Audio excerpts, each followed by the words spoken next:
Welcome back, guys. I had told you earlier, we're going to have a discussion, and as you can see, panel yangu imejaa na ningependa wajiintroduce once more. This is the Youth and Talent Show. Kindly from my left hand.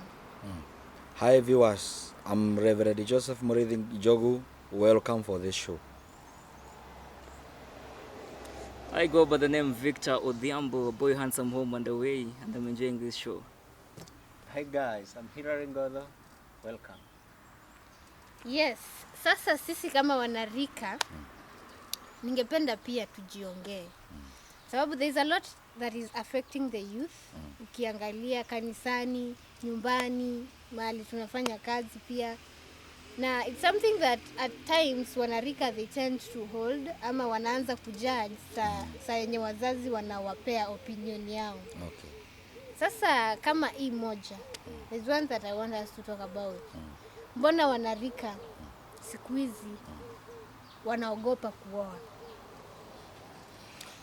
Na ningefurahi sana tukianza na sisi wanarika tukikupa kidogo opinion yetu.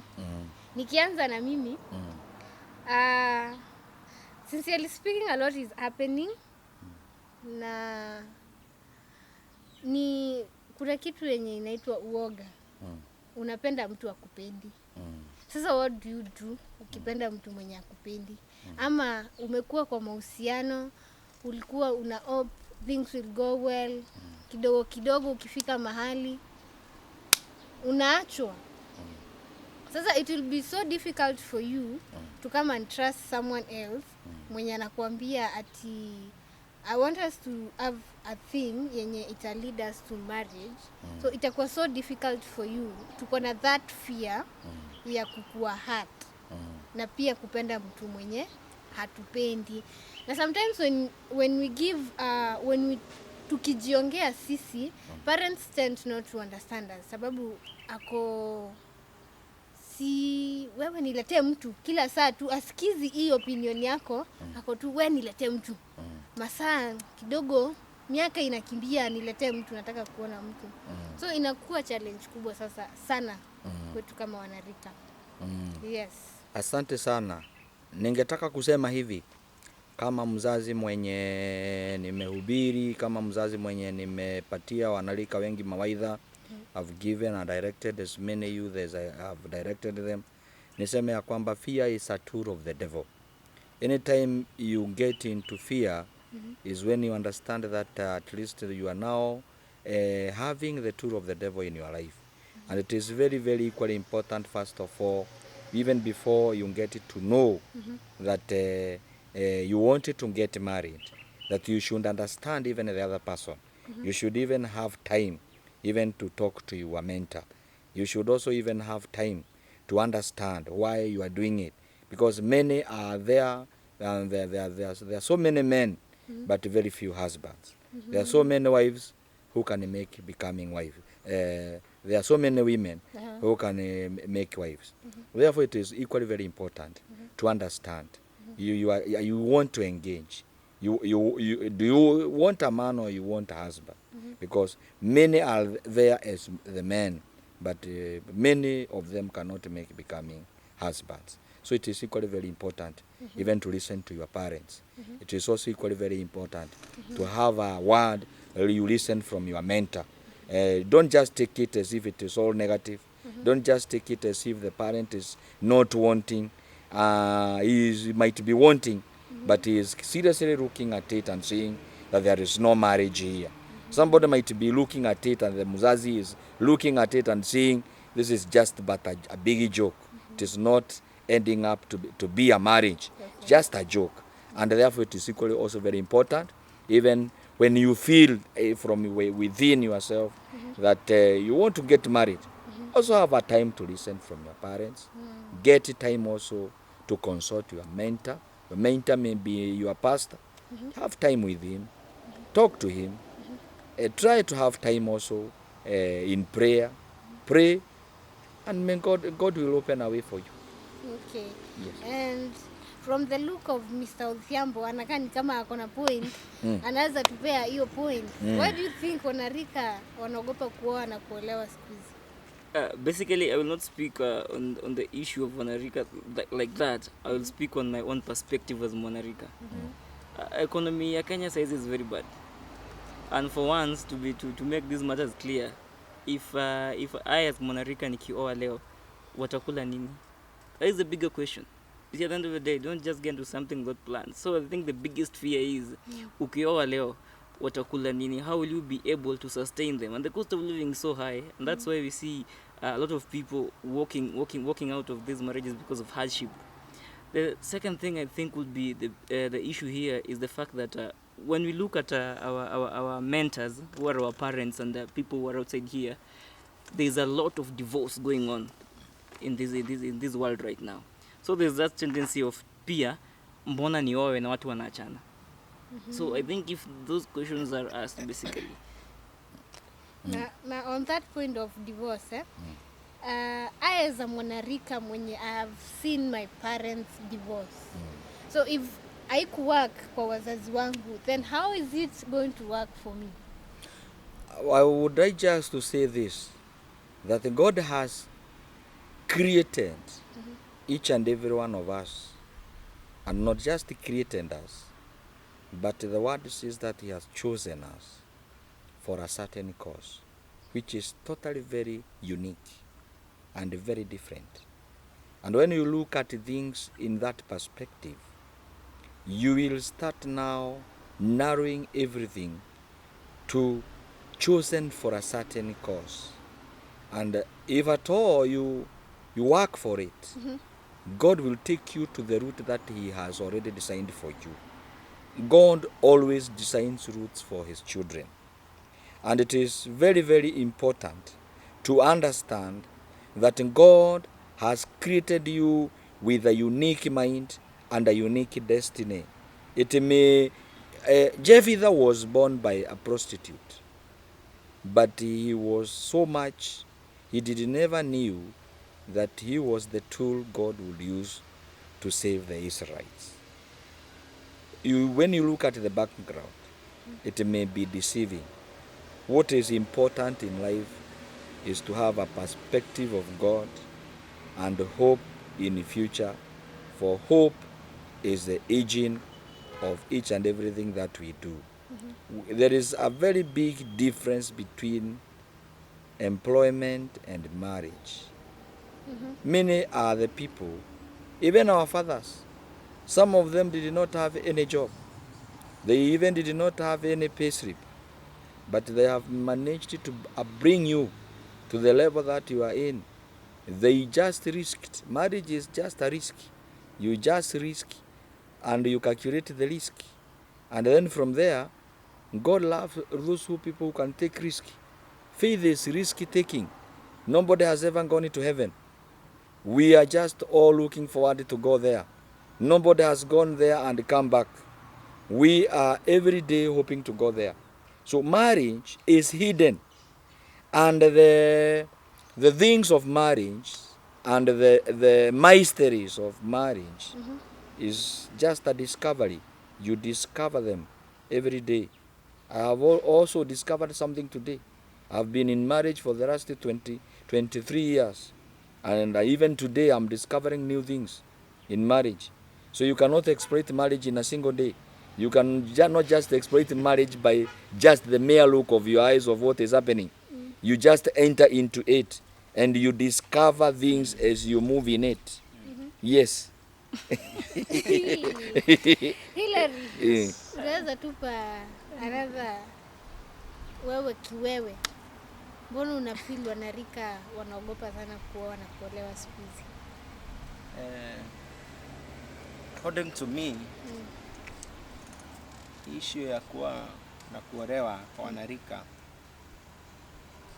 kitu ya kwanza yenye inakula wanarika sana ni ile umesema uoga, fear.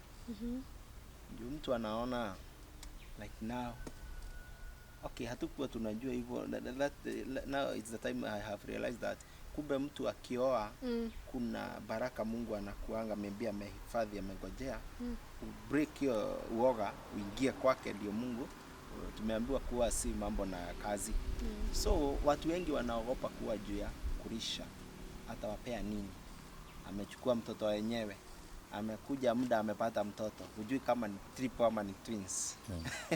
Atampea nini? Ataanza kuwapea nini? Nguo yake mwenyewe anashindwa kujinunulia.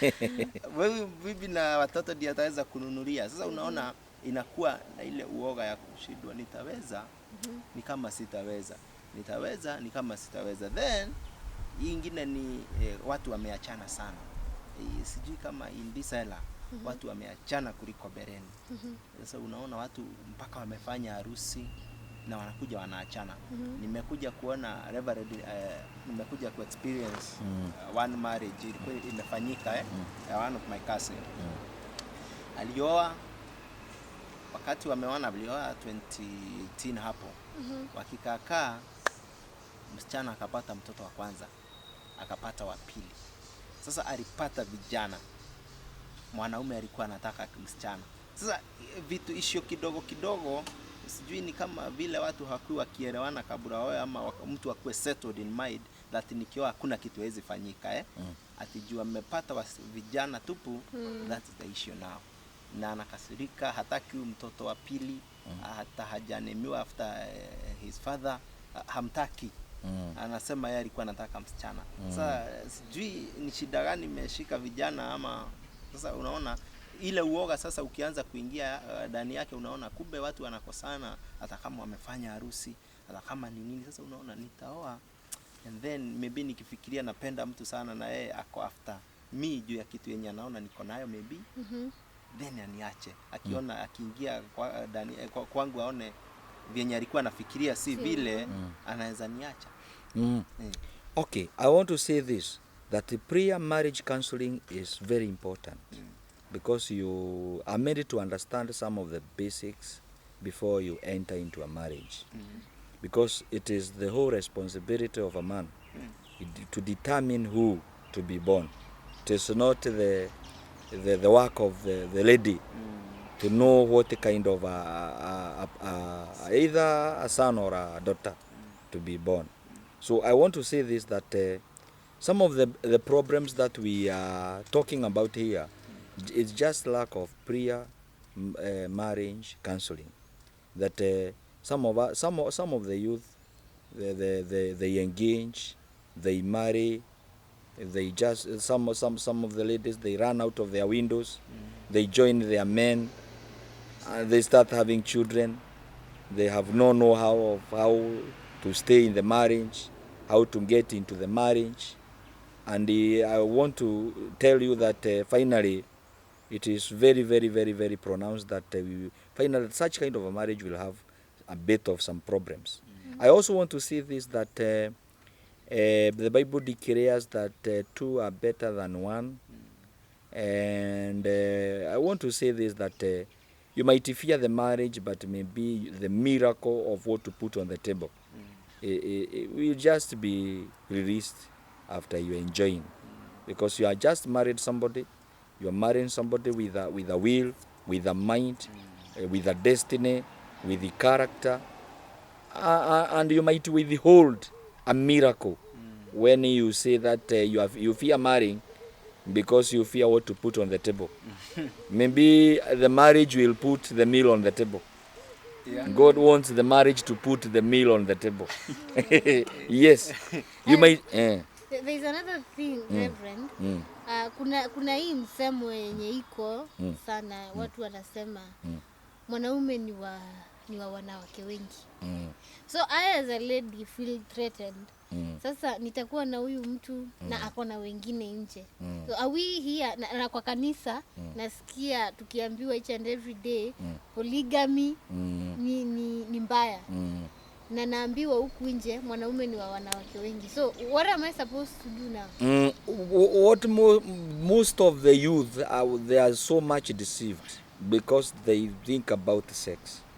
Marriage is not just, it is not an issue of sex. And what breaks marriage is not lack of sex. it is lack of romance. Romance precedes sex, because everything is a mental disposition.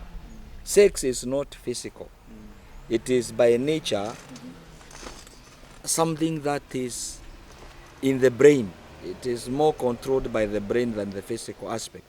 And therefore, what lacks in most marriages, as I've just said, is lack of prayer, marital or marriage counseling, so that maybe these people who are now coming together for marriage, they can be enlightened more about what is more important in a marriage than the other. Because where there is proper romance, there is no polygamy mindset.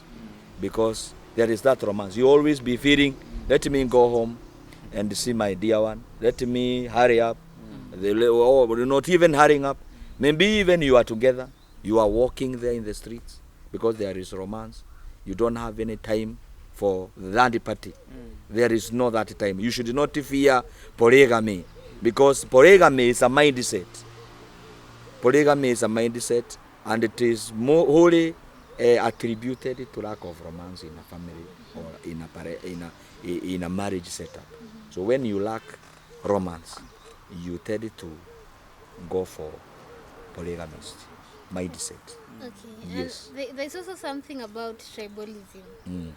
Mimi niko na mtu kutoka Western. Na mama yangu kidogo nao watu wa huko kidogo hawataki. Na hata nikisema sasa niachane na huyo mwingine anakuja kupatana naye, bado ni huko. Ati mimi sina shida. Mimi sina shida na mtu yote, lakini Wajaluo. Sasa mimi nitafanya nini? Sasa ninataka kusema ya kwamba wazazi wakati mwingine wanaweza control marriage ya watoto vibaya. Lakini niseme ya kwamba we are living in a changing world.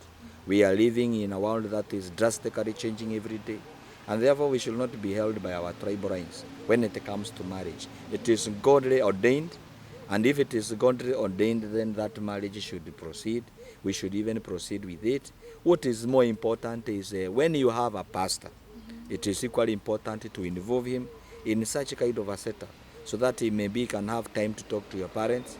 He can have even time even to have a meeting with the whole family, so that we can maybe put on the table what you feel you need to have in your life, in the mighty name of, because marriage is just godly ordained. It does not mean that because you come from this tribe, you cannot marry this tribe. It does not mean that because politically this tribe does not match with this one, then we as partners we cannot match. There is nothing like it. Is godly ordained, and therefore we should always have the heart to allow the marriage proceed to the next level, if at all we are better, we have that better counseling.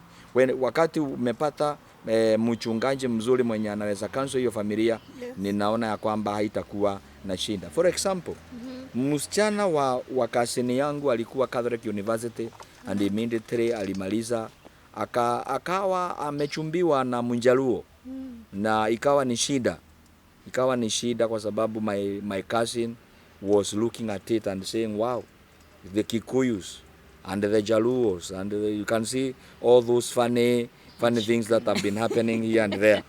And I'm happy because the leader was very quick to identify a pastor who was to officiate the wedding later on. And they sat down and they ironed everything, and everything went on as it had been planned. And my dear daughter was married by the Luo, and they are living happily. Even up to date, they are together, and the marriage is very firm. It's a firm marriage, and therefore we cannot be held by our tribal lines. We cannot say this one is a Kamba, the Kambas are Warogis. No, this is not a Morogi. Amen. This is your dear one. So we cannot be held by those tribal lyrics. We need to come out of them, and we need to understand that we belong to a better tribe. We belong to the tribe of Judah anyway. It's a bigger tribe. We have the Luo, it belongs to that tribe. Every other tribe belongs to that tribe, the tribe of Judah. And we don't have boundaries. There's actually the issue of sex nowadays has been made easy to get. Mm. You understand? Mm. And most of us youth, we see marriage as a form of where we'll get sex in it, as you had said earlier. So why would I come into marriage if I will get that sex easily anywhere? Mm. Why? Why would I Marriage. come to marriage if I will get sex outside there? I Po- want romance, I can get it from someone without marrying them. And if I marry, I get problems of kuna budget nafaa kupatiana, kuna nafaa kuja nyumbani 9, there's responsibility. You know, we youth just have to say this, people hate responsibility so much. So that is a bigger question actually. So why should I wanted to say this, that marriage is not sex, but sex is part of marriage. Sex is a gift, it is part of marriage, but marriage is not a sex. I want to say this as Paul is talking to Timothy, 1 Timothy chapter 4 verse number 12, that he is talking to him to be a good example. And one of the virtues that he stresses there is the last verse, the last dot is purity. So purity is very important. And also God says that marriage should be honored by everyone, and also the marriage bed. And therefore we should not be thinking in terms of sex when it comes to marriage. It is more honor, more of a honored thing even by God than what we are talking about here. Sex is not marriage, but sex is part of marriage. And therefore we should, or at the same time, know that God hates fornicators and adorators, because the Bible declares that is a form of worshipping idols. It is idolatry, and therefore we should always gear ourselves towards getting marriage to one partner, sticking to that partner, having romance with that partner, and at the same time having sex with that one single partner. Yes. Reverend, there's the issue of unajua harusi, ukipanga harusi kuna ile kitu inaitwa budget. I know people who have budget, na unajua we youth tunakuanga extravagant sana. And then the budget comes with it, and then unajua kanisa watu tulisema lazima uolewe ndio nini equal like marriage. So they don't support the issue of come we stay. So there's something need to be done to be officiating this marriage, like a wedding or something. There's a budget that comes with it. And you see when this budget comes in, now there's that fear of na nikifunga harusi hiyo budget mtatoa wapi hiyo pesa. Alafu there's the issue nowadays of ukiambia committee wa kuchangie, wengine wanakuambianga kwani tunaoa bibi na wewe. So no, there's that entire aspect of uoga ndani ya mwanarika. Let me say this, because of the age and the time, there is that misconception of the materialistic world. Marriage is more of a honored thing than the materialistic world, and therefore you need to understand this, that the uniqueness, the uniqueness that you have, the timing that you have, and your ability to open up and coming to the light and doing things in the light is all what constitutes a marriage. Marriage is not more of the dressing, it is not more of the cars that they will come to that marriage, because marriage is between two people. It is not between cars, it is not between property, it is between two people who have agreed to stay together, and they have declared, and they also want to declare openly to the others that they want to stay together, and they want to be enjoined together, and they want to live a holy life, and they want to start a family. Yes, a family even may start, and it may even lack children, but the children is not, they are part of marriage, but they don't constitute the marriage. So marriage is more than what we get out of the marriage. It is that intimacy, that feeling that now I'm wanted, I have somebody who loves me, I have somebody who cares for me, I have somebody whom I can be called with, somebody who can move together with in life. That is all what constitutes marriage. And after all, I'm saying, when you get into marriage, you discover more that is in the marriage when you are in the marriage than when you are not in the marriage. So don't fear getting into the marriage, because you discover more of what is marriage when you are in the marriage than when you are not in the marriage. Still in that, Reverend. Yes. Okay, ni kama hiyo kwanza umejibu. Mimi nilikuwa nauliza harusi ni lazima gao nikue, ni lazima juu unaona kuna watu wanazekanga wakiwa kwa kanisa, vijana ama wasichana, kisha na maana ako na ile msingi, lazima yeye anapanga harusi kubwa, na mbini yule ako kazi ya chini anajaribu kujiinua, anajilea kidogo kidogo. Sasa then ana compare harusi ya huyu na yule yenye ilifanyika. Yeye kwa akili zake anaanza ku create more bigger than that anaanza kuona vyenye yeye anaweza fanya harusi kubwa So ikifika hapo inakuwa ako na uoga. Sasa mimi nitaanza kupanga harusi, hawa committee na juu nimeishi huku kwa chachi watanikubali with that akijivuta mwenyewe anapata muda bado unaenda kusonga. Anaenda akipitwa na wakati. Maana anaogopa kuingia kwa harusi juu maybe kama ingekuwa na uwezekano ambiwe kuja, tunaweza fanya harusi ya njia ingine, lakini still in charge. Wacha tusifanye hiyo budget kubwa. Tunaweza fanya hata budget ya 20k 10k yenye anaweza afford na ikue kitu sweet, kitu mzuri. Wacha niseme hivi, let me say this. Every time you compare yourself to any other, you will be short of something. And I want to declare and tell you this one here carefully here. It is only that lack of guidance and the youth fearing to go to their pastor for counseling, for that marriage counseling, that they ended up making a very big mistake of thinking that for them to have a wedding, they need to have a lot of money, they need to have a lot of people, so many people coming for the wedding, they needed to have cars. That is not what constitutes a marriage. Marriage is wholly for two people who have just agreed that we need to stay together, and we need to tell people that we have come together, and we need to tell even our pastor we don't need to hide. We want to come up to the open, and we want to do it. You can even do it in a single day, and we will be there without even having a marriage committee. It is not a must that you have all those committees. Not a must that you have a lot of money. It is not the matter that you be employed to have money, even a salary. You can have just a very simple marriage in the look of the eye of the people, but it might end up being the most powerful marriage you may ever have in your life. Right. Yes. Okay. So no fear. Yeah. Yes.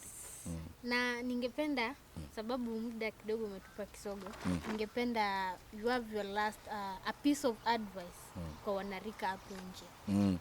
Ninataka kuambia sana wanarika ya kwamba msiogope kuoa, na hata wasichana wetu msiogope kuolewa. Ungali kunao vijana ambao wamejikakamua kuwa mabwana wazuri, na hata nyinyi nao vijana kuna wasichana wangali wako na wamekaa wamesema mimi I have to make a good wife. Therefore don't fear whether you have money or not. Don't fear getting married. Just get to your pastor, have a time with your pastor, and you finally have an answer. May God bless you mightily and richly as you endeavor to avoid fornication, and in other ones engage in a marriage setup for you to enjoy everything that is enjoyed in a marriage. Thank you very much. Okay. Thank you guys for coming. Na thank you for your discussion yenye tumekuwa nayo. Now that has been our time. My name is Caroline Bithe.